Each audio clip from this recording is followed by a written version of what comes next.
All right. I'm excited to be here today with my new friend, Matthias Ford. Matus is a serial entrepreneur, CEO of a company called Prism.fm, which is revolutionizing efficiency in the live music industry. He is balancing business, creativity, and family as a founder, father of two, and a passionate artist. And I'm excited to have him on the Third podcast. on the way. Third on the way. Oh, Oh my congratulations. God. What am I I'm getting right there myself with you. into? I've got three kids as well. I've got a 6-year-old, a 4-year-old, and a 2-year-old. So I'm Thank like, God. Baruch excited. Hashem. Yeah, right there with you. So I'm excited to have him on the podcast today to talk about his company Prism and what it's doing to connect event organizers with the folks who are performing at those events, and just like a little bit of a wider conversation about the state of the music industry and ticketing services and how, as an artist, you can use these types of events to connect with your fans and grow. So Matus, thank you for taking the time to be on the podcast today. Yeah, you bet. And we were talking before that my bread and butter is to the promoter and the venue side. Obviously, musicians are a key part of that. So I'm looking forward to sharing what I've learned over the years. Before I started Prism, I put on about 1,000 events around Austin with local artists. I think one of the things that I want to talk about is just the live music scene in general and how artists can use that as a part of their career. And I've worked with a lot of artists on, just doing their first album release ever. And then when I was a promoter, I paid one band. We split the door money at a show, and it was $30 each. And we had like Indian food outside of the venue. And then that same band, I got to add a bunch of zeros at a festival like a few years later and saw them explode. And then through Prism, everyone from local bands are being booked all the way up to like Bruce Springsteen. So happy to share my experience in the live music scene. And if you'd like me to give a brief, explanation of what Prism is, I'm happy to jump into there. But anyway, yeah. Cool. Yeah, from ever indie to Bruce Springsteen, the boss. Yeah. It's cool to see him go through Prism for sure. I bet. Yeah. So, maybe a good place to start is I would love to hear just like your inspiration for starting Prism. Like, what was the problem that you kind of set out to solve with the platform, and why did you create it in the first place? Yeah, so a little when Prism was a twinkle in my eye, I'll say I was in college and I taught myself how to code around the same time that I was picking the guitar up. I had played piano when I was a kid, but I didn't really appreciate music till I got to college. And I think those interests have always like intertwined for me, both music and software. So that was the precursor. But I started a company when I was in college. Precursor, no pun intended, with cursor for software developers now. Or excuse the pun, perhaps. Yeah, good. Wow. Yeah, nice connection there for sure. But yeah, I started a company while I was in college, and it was pretty successful, thankfully. Not so much financially, but I worked with a ton of promoters and venues and festivals around the country and learned a lot about this crazy industry. And then ended up moving to Austin and was just kind of thinking like, okay, how can I help use software to make the industry better? So I started off building an Airbnb for venues and artists. And I'm paraphrasing this, but a tool that bands could sign up to say, hey, I want to play. Venues could sign up and say, hey, I want to host musicians. Mm-hmm. And I did that for a few years, and it actually became a tool for me to book bands. So just about every local band at the time in Austin signed up, and there was thousands in Austin alone.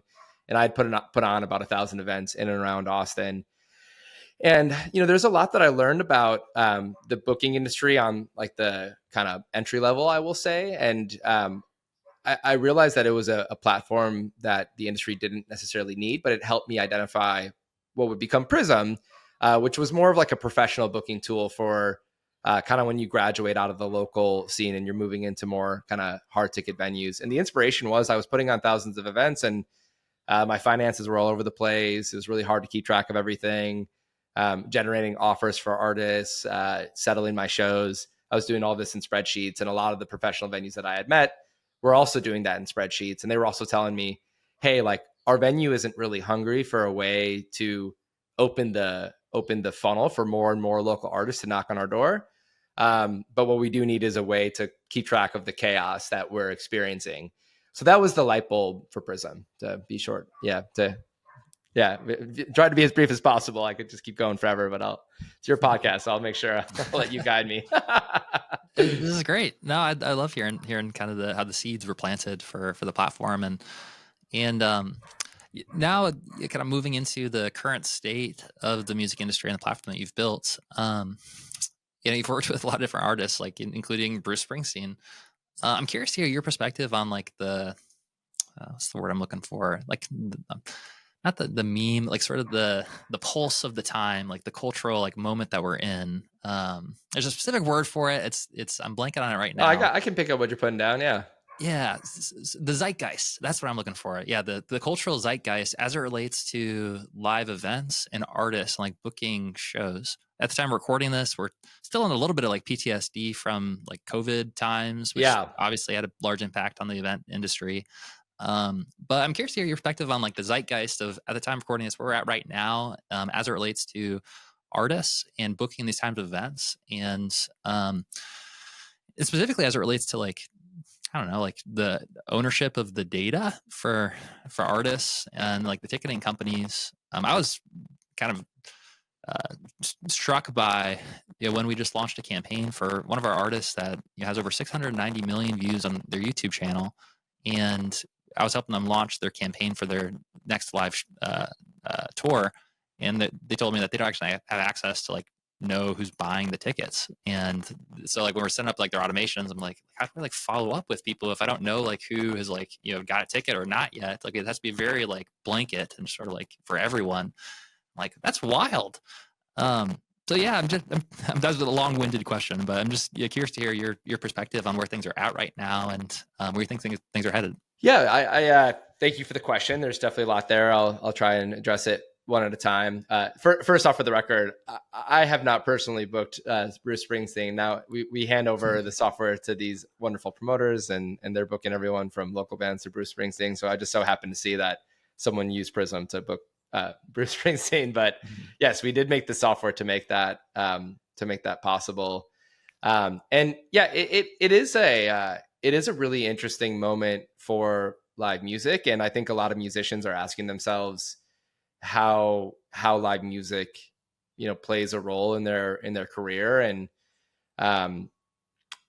yeah, giving you a answer back, I think where my mind goes is just the arc of 15 years ago, before Spotify, even before Napster, recorded music was obviously a giant revenue stream, and touring kind of marketed the recorded music, and the recorded music where folks cashed it in. And then the game has like switched a little bit, and now recorded music maybe markets the tour, and like the tour is where folks cash in.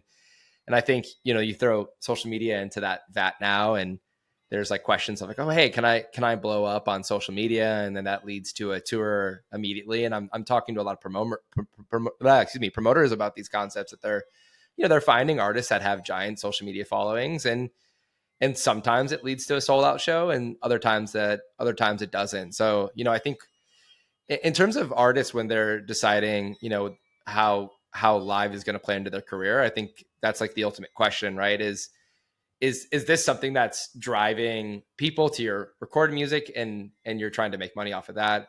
And I will say, like, it's not 15 years ago when recorded music was as lucrative as it was then, but Spotify, I just heard that like recorded music has now eclipsed like the pre-digital music era. I think it's more spread out.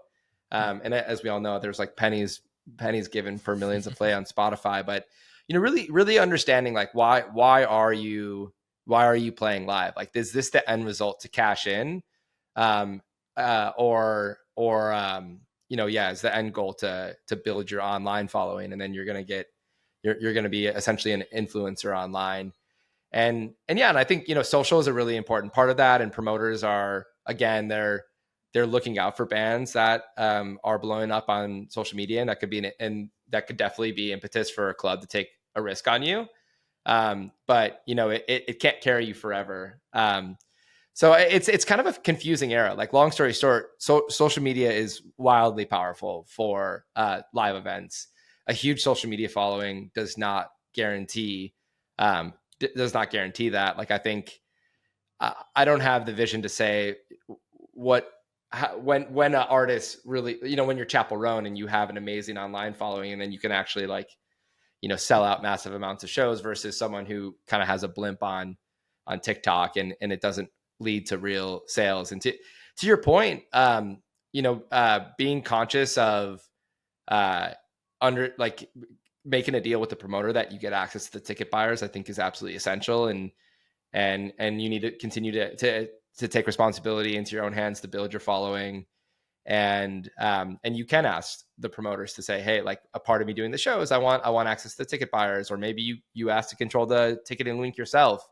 Depending on the venue's deal, they maybe can or can't do that. A lot of these venues are like locked into specific contracts with ticketing vendors, but surely they can get you the contacts from the event if you ask for it. And it's a matter of asking for it. And I think the whole point of getting the contacts is so that you can build your following and again, like have this ecosystem between posting great stuff online, using social media to both send plays to your online following or to your online recorded music and getting people out to the show. Mm. Awesome. Okay. That's great that you can, go ahead. It's great that you can ask. You can ask for absolutely. Of course, you can ask. Like, I think they would likely do it, whether they do it or not. I can't guarantee that, right? But of course, you can ask. Yeah, and oftentimes they will. Yeah, got it. I mean, where my mind goes to is like for artists who want to promote, the event. If you're running like an ad campaign, for example, then you kind of need to have the ability to track who's purchased, who hasn't, so you can like run traffic and optimize the campaigns. And so I'm curious, if you have any insight, like, is that possible right now? Like, I mean, you would think that like that's in the venue's best interest as well, or the ticketing agents, like, if the artist is also going to be promoting the event, like to give them an ability to like, run traffic to it or send their audience to it. Yeah, we certainly see promotion. I think the very, very, very best bands you could just throw on a bill and their name just draws in thousands of people. The vast majority of artists aren't going to do that, at least not immediately. So I think a venue deeply appreciates it when there's a collaboration between the artist and the artist, deeply pushing this to their followers and building an audience. And again, I think circling back on the why you're playing is really important as a musician and why you're touring. Like, are you building a local following? Are you in Dallas or Austin and you want to have like a really great local following? Or do you want to start building audiences across the country, and then you want to be able to do a tour? And are you releasing an album? So again, like the more that you can be a partner with the promoters on these shows and play your part in getting people to show up, the better. And I kind of feel elementary even just saying this, but I feel like I should, and I'm sorry if it's so simple that I'm offending people. But the whole point of a live concert from the venue's perspective is getting people to show up. And there's such a distinction between playing a venue that has a built-in following versus playing a show that, it's on you, that like you're the draw for the event. And draw is a really interesting term. I think it's the right term. Like, how many people do you draw in just by throwing your name on the bill? But I think there's a lot of push and pull to draw. Like, there's like the pull to draw is like your music, like who you are as a person, and just again like having gravity to your brand that you've built up. But that's the pull side. The push side of it is again like doing really good things on social media and marketing. And frankly, I could understand from an artist perspective. It's like, I just want to really make great music. I don't want to be like a social media expert. And I can empathize with that perspective. But what works? What brings people to the venue? Like, what do you want out of your career? And we all have to do things that we don't necessarily want to do. Yeah, that totally makes sense. And like, for context, one tool that we've built with Modern Musician is a software that we're about to launch in a month called Street Team. So it's in private beta right now. We're using it for our clients, but basically it's like a CRM platform where artists can connect with their fans. Sort of like if Patreon and Discord and Facebook groups had a baby, but instead of Mark Zuckerberg owning your baby, the artist owns the fan data that they can stay connected. They can send emails. They can view where their fans are located on a map and draw a radius around a city and send an email just to people that live within 30 miles of a certain show. So I think that, with live events in particular, I just imagine that being really valuable for, getting people out to come out to shows. If you have a group of fans that live an hour away and you can directly message all of those people, I think that's going to help venues a lot to fill up the dates. It's also going to give them more security of like not having to guess of like how many tickets can we sell. To kind of advocate for the point of participating in the promotion of these events, people miss shows all the time that they would go to if only the right message had landed. I'll speak for myself. I miss shows all the time where I was like, oh my god, Yo-Yo Ma was in town. What the hell? Like, he's got plenty of draw in the world. So if you do take that extra effort to say, and these things are straightforward, like this tool you're building sounds amazing. Like, if just dropping an email, making sure folks know. Again, like, I think this is why it is really important to take responsibility for at least the kind of like base layer kind of, obvious things, like get the social media posts out. This tool that you're building sounds amazing. Like, yeah, send out emails to folks in the region. Bands in town is a really good tool as well, where you can, market to similar artists. And I don't think you have to, maybe some artist teams will get really excited about the marketing and geek out about the data science of it. But without having to go that far into data science, like there's a whole lot that you can do to make sure that, hey, like, just making sure folks don't miss the opportunity to see you, that want to see you. Like, that's the baseline, So I love what you're doing there, Michael. Thanks. Yeah, and 100%. I like the way that you frame that around like really like you're just letting people know that this thing exists, and if it's something that they want to do anyways, it's just like communicating that message. I think what I hear a lot that like as a place that artists get hung up is really like in like sales, like making an offer of any kind, which is understandable because most people didn't become an artist because they're like, what's the fastest way to make as much money as possible? I know, I'm gonna make music. Yeah. Like so it wasn't like their first goal, but it's obviously really important for them if they want to make music in a sustainable way and invest more time and energy into their artwork and making it even better and more awesome. So it's obviously like really important. But learning how to ask is hard sometimes, but it's easier when you realize that your goal isn't to convince people to do something they don't want to do. It's just to let them know about like that this thing exists that they probably would think is really cool and they'd find valuable. Yeah. Something that's standing out for me is like this distinction of how much of your audience is represented by an agent versus before that. Probably the majority before that. Yeah. So I think understanding the difference in booking shows when you're represented by an agent versus not is a really kind of important thing to understand. And a lot of shows hit Prism at the moment, like agent and beyond, though there's plenty of local bands that are kind of bands before agent that hit our system as well. Before you have an agent, like you really got to like stick your nose out there to get the venue's attention and to do it respectfully. And I think, again, like why are you going to stand out? Like, are you releasing an album right now? I've heard promoters say things like they love it when artists say like, hey, like my goal is to have 400 people show up to this event. Here's why I believe it's true. So just, being very like, understand that these venues that you want to book shows with are getting 1,000 inbounds, and how do you stand out? Like on one end, you're exactly who they want to be talking about, right? Because they host live music concerts, but on the other end, there's, 1,000 people getting in touch. So being really honest about what you think you can, how many people are going to show up, why that's going to happen, how that's going to happen.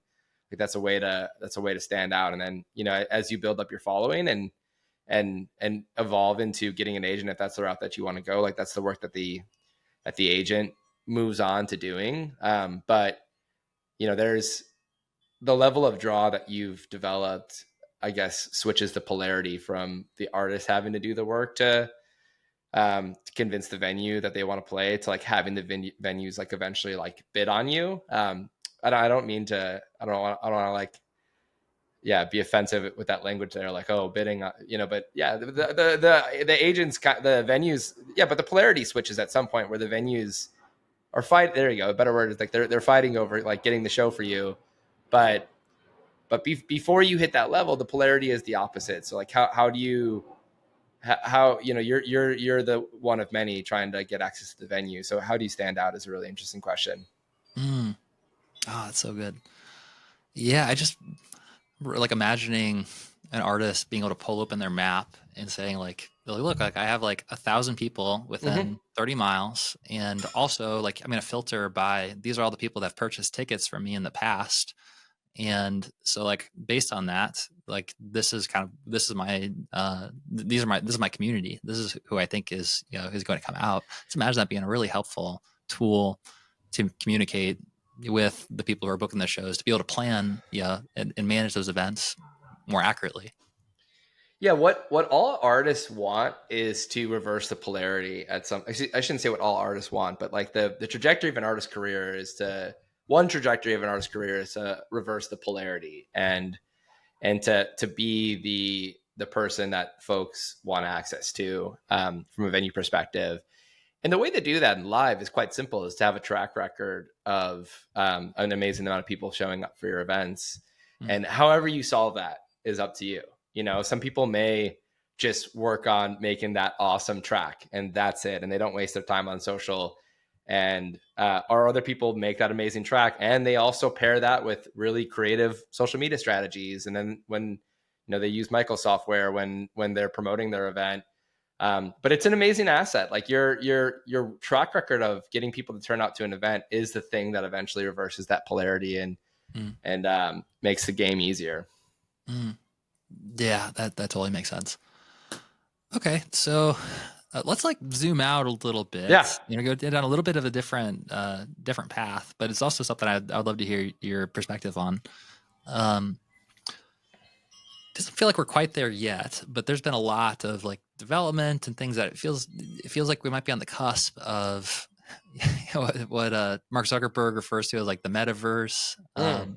But this augmented reality, I know the Vision Pro came out, it was above sort of consumer levels, so it didn't really have its moment yet, but it's really cool. The quality is pretty amazing, and it feels like we're approaching more and more of this sort of like digital spaces, and where my mind goes to is like how that factors into events and coming together in live real time.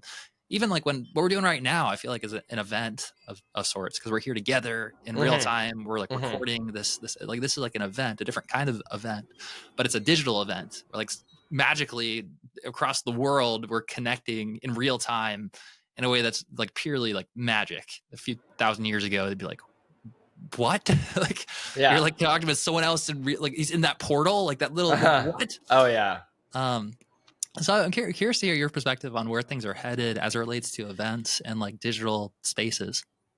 Yeah, I have a lot of perspective on that and a lot of opinions. I'll try and consolidate it down because it is just such a big conversation. I think during the pandemic, there was a moment where like a lot of live stream companies popped up, and we were asked to do live stream stuff, and I kind of stayed away from that because my perception was, well, as the digital world becomes more and more in our faces and we're looking at our screens all day long, like people really, really value that real world experience, whether it's a sporting event, whether it's a concert, or even showing up to a theater to watch a movie with people, right? Even why do you get out? Why leave your incredible home theater to go to the movie theater? So I'm personally a big believer in like Zion. If we use the Matrix analogy, like the last human city in the real world versus all of us like being wrapped in the Matrix. But like, at the same time, there's cool opportunities with the metaverse and, Hangout.fm just relaunched, which is a really interesting kind of, I wouldn't call it metaverse, but, an online kind of hangout space. I think the Sphere is a really interesting case study to look at because instead of doing something like crazy with the Oculus Rift, like they made it a physical venue that you show up to, and then you have this like incredible digital experience at a physical venue. So one reason why I like live is I do think that the metaverse and and AI and the digital world will keep on advancing and advancing. But I think that the live experience then becomes more and more powerful because people need it. So this is a reason why I would advocate for folks to really kind of nail down their live strategy. And just as a human, it's something that I appreciate deeply. And obviously I'm biased because A, I love concerts, and B, I have a business that, the more the live music industry grows, the more that we benefit from that, which is a great aligned incentives. But yeah, I think, long story short, I think incorporating VR, AR into concerts, like you being creative about doing metaverse like things as a supplement to live is a fantastic idea. And live's not going anywhere. My hope is that it's one of the biggest industries on planet Earth, and 10 years from now, when like AI has like automated everything else, like we're still going to have a live music industry. Like that's my perspective. Maybe someone will dig up this podcast 10 years from now and be like, oh man, that guy got it wrong. Like no one leaves their house. They're just jacked into the matrix. But sometimes you got to take a stand for the reality you want versus, I guess prognosticating the reality you don't want. So I'm a big fan of utilizing the metaverse and stuff, but also realizing that, perhaps as the metaverse becomes more appealing, so does like the actual real world experience. Good stuff. Yeah. So it sounds like what you're saying is that, one thing that we've learned from COVID even is just like pent up demand for like live, like in person, like real experiences. Like it seems like that's one of the reasons that immediately after we got back out, it was like, because there's all this pent up demand because we wanted to have that connection. And, there is a deeper level of connection right now that you get through live events, being there in person, rubbing shoulders with people that are also fans of this band, sweat flying around everywhere. Like there is something about that communal experience that's that was the thing that everyone was encapsulated. longing for during the pandemic, was like, I can't wait to be sweaty in a mosh pit again. And yeah. And I remember earlier in the podcast you were kind of talking about like the zoom out of the macroeconomic, and I hear a lot of conversation right now around like there's a sugar high that has worn off in the live music industry, or the live industry in general. I do think that's true. A lot of people came out raging from the pandemic and going to every single show imaginable, but like that wasn't sustainable. But nor was COVID like the reality. So it's kind of, I think it's figuring itself out right now. Yeah. But yeah, I'm a big fan of physical. Yeah. Yeah. That makes a lot of sense. And yeah, it is kind of like a pendulum swing, isn't it? Like, yeah. Yeah. I agree with you. I think that there's something magical about live experience, about like connecting in real time with community. And that's kind of what live shows and music is all about, is like, community and coming together and kind of having this shared collective experience or collective consciousness. And I think the only question mark that I have around like the future of these types of events is whether it's possible to have a higher quality live experience that can match the in-person things as well, which right now is like just not possible. Because like right now, like I would say the best thing that we have right now to connect digitally is what we're doing right now. It's like through live conversations, live connections, and like, but it's not perfect. It's like this little tiny portal like in our screen. So it's like, it's different than if you were here right now. I could give you like a high five. You could just like share the space together. But like in a very like real physical way, like there is like an actuality of like, even like the digital, like it's like, we're sharing the same moment in time. So I wonder if, who knows, maybe that's a good thing or a bad thing, or what the repercussions are of like having like a matrix that we're plugged into, where it's like, who knows too, like maybe we're already in some kind of like, like we're not in base reality, and like this is all, in some ways you could definitely argue that like our brain is sort of like simulating like all the stuff happening around us. Right. It's already How do you know you're not a brain in a vat? Well, you are a brain in a vat, right. The vat is your skull, and everything we're experiencing is electrical signals. Everyone needs to rewatch The Matrix because that was a prophecy. I mean, like I just rewatched it, and it was like, in 2020, we reveled at our at our creation of AI and how, and little did we know it was our destruction. And Really? Oh, jeez. I do and need to like rewatch it. I love that movie. It was one of my favorite rewatch movies it, that came out. because it, you know, one of the problems with AI right now is you brought up. I was going to say DeepSeek, but that was actually a different conversation. But these models are not sustainable, and there's an energy problem with these models, and this is why you see people trying to like bundle clusters, and like Sam Altman's investing in nuclear fusion, and it's just not, it's the more you put into compute for these things, the better they get. But like it's just everything is just like dumping Energy cash is right limited now. right now. But the story in the Matrix is eventually AI is like, oh, wait a second, these humans are batteries, Yeah. you know? And like, it is remarkable how much it got right. I guess like, you know, the kung fu and jumping across buildings and agents and stuff is like a little, I don't know, you know, Hollywood, but the underlying concept's really, really far out there. So I definitely yeah. felt like it struck a nerve. Like when I watched it, Oh I was my always God. like, Yeah. Sometimes fiction just really gets it, you know?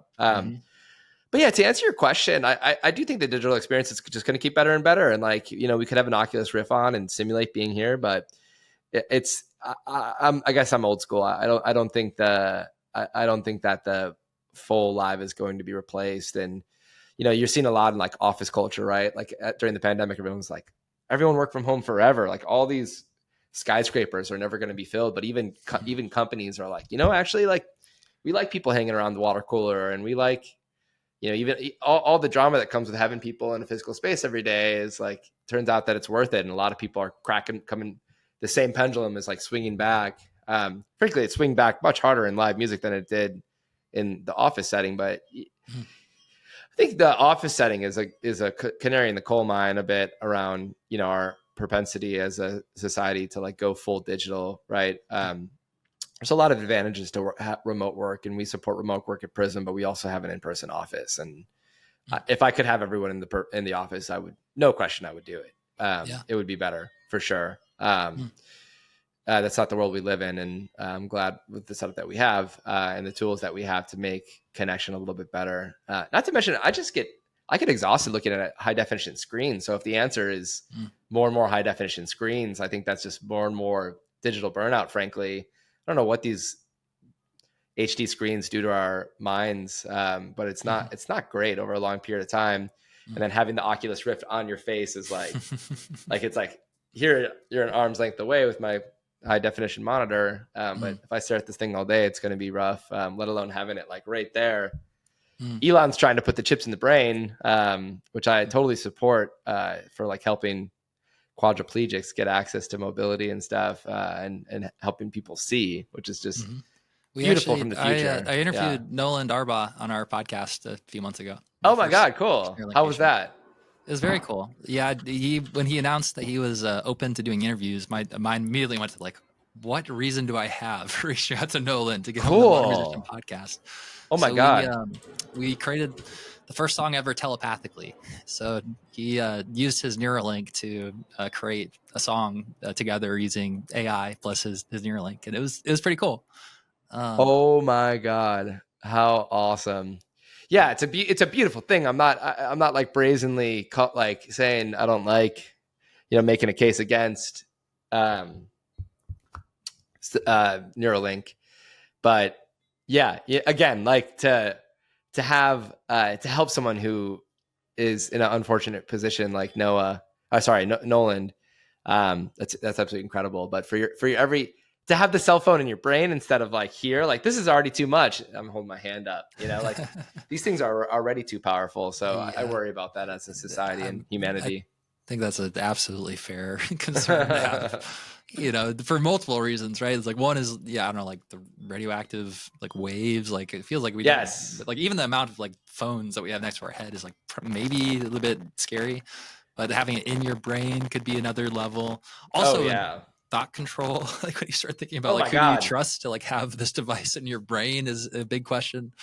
I had after college I started writing a book about the Google chip, which was like a computer chip that people would put in their brains, and like you could like download like illegal viruses, and it's basically the same concept as drugs. But then the whole premise of the book was like, you know, like a really bad virus, or like, you know, like if you if you could imagine like the cybersecurity around like getting access to people's brains, like very ripe for science fiction dystopia. Long story short, Yeah, I never it finished the definitely book is. for the record, but oh Mm. well.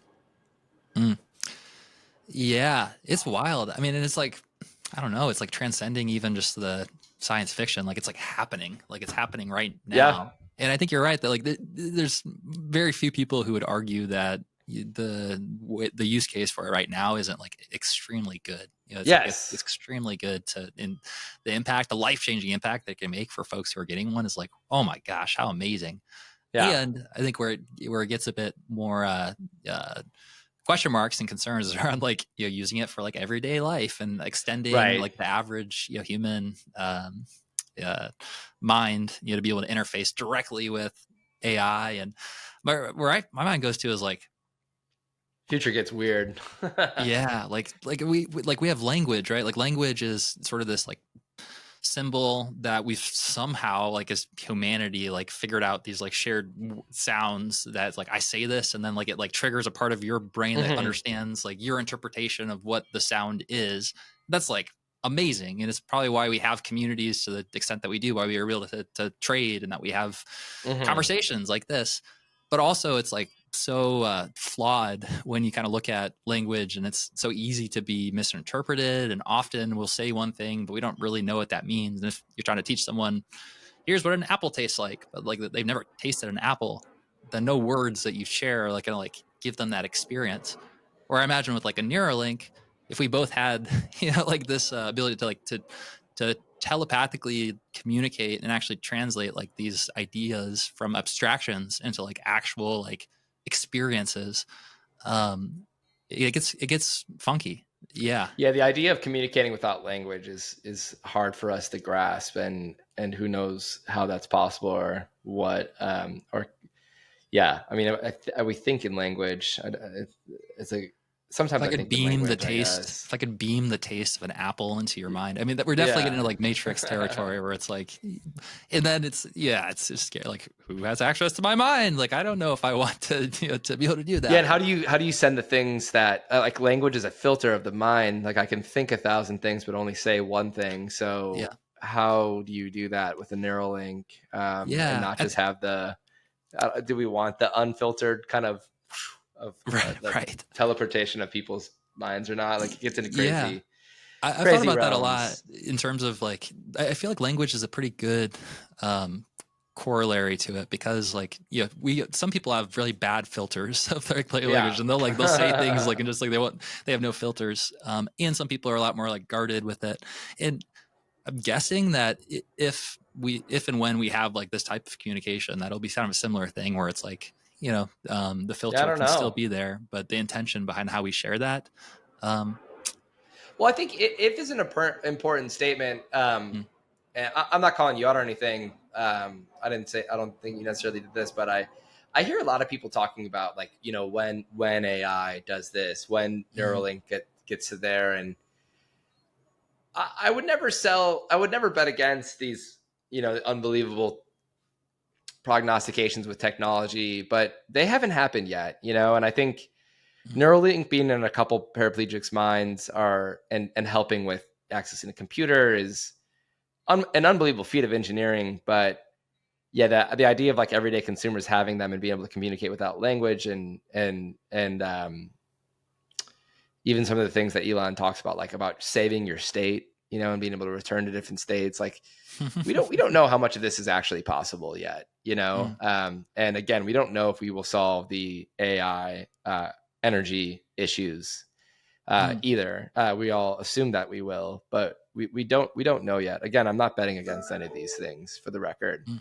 But yeah, to me, Neuralink takes a giant leap when it goes from helping quadriplegics, paraplegics to something that communicating without language with your everyday person. Yeah, that's like It, I it's a don't big know. I leap. don't know how that world is It- at that point, or if we want that. yeah, no, that's an absolutely fair point. I think that I have a tendency to sort of like, I'm like a tech optimist, and in these things, Same. I'm sort of like believing like, but you're absolutely right. Like, there's like that's a huge leap to make, and I don't Yeah. know, man plans and God laughs kind of thing. Yes. So we'll see what happens as it grows. But I do believe that like the future is going to be like crazier than our wildest imagination, and things Yeah. that are magical that just seem like not possible are And going to then be maybe possible. in other ways, it's the exact same. Mm-hmm. Like Yeah. how much, how much is actually it's different, but it's the same. Yeah. We wake up every day and we try to make ends meet, and we pursue food and love and sex and, and sleep and health. And how's that so different than someone from 2,000 years ago, right? I mean, look, at the other side, it's kind of ridiculous that I'm saying this. It's extremely different, but like it's not at the same time, and we still have all these worries, and all this technology was supposed to set us like free, but we're all busier than ever, So, it's hard to say what happens in the future and how much will change, and how quickly we'll get used to that change.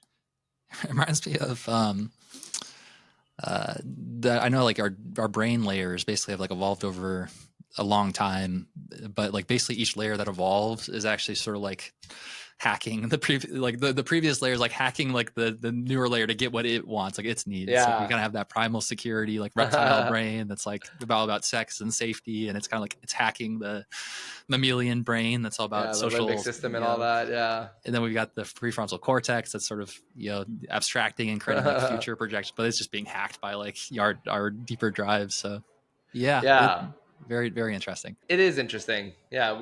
It's going to be a beautiful future, but hopefully it's a future it's going to be an interesting future. Hopefully it's a beautiful future, and the good things are still there, like going to a concert, Amen. Cool. Well, Matus, man, it's been great connecting with you today, and this is a fun conversation. Yeah, we had charted some territory that I very much enjoy talking about, but rarely do I get to talk about it as much as I do with someone that, I think is able to articulate and kind of like provide good points and counter points to be, to bring to the table as well. So I appreciate the conversation. Happy to do it. And Matus, for anyone that's listening to this right now who is an artist or maybe like an agent or someone that's that's interested in connecting more with the platform that you've built, what's the best place for them to go to connect more? Yeah, just our website's prism.fm. Generally speaking, we also there's the tools that we built that mostly it's on, if you're a musician specifically, it's heavily kind of filtered through the agency side of things, but there's been musicians that have taken a look at it that are doing their own agency stuff. So just go to prism.fm. It's got everything you need. Outside of the tools that we offer, I have an industry podcast as well, the live music industry podcast on Spotify and all major streaming platforms. And I interview promoters and agents and tech CEOs and stuff. So try to keep that interesting. So throw us a follow on there. And yeah. Awesome. Well, like always, we'll put all the links in the show notes for easy access. And thanks again for being on the podcast today. Yeah, you bet. Yeah. Let's go.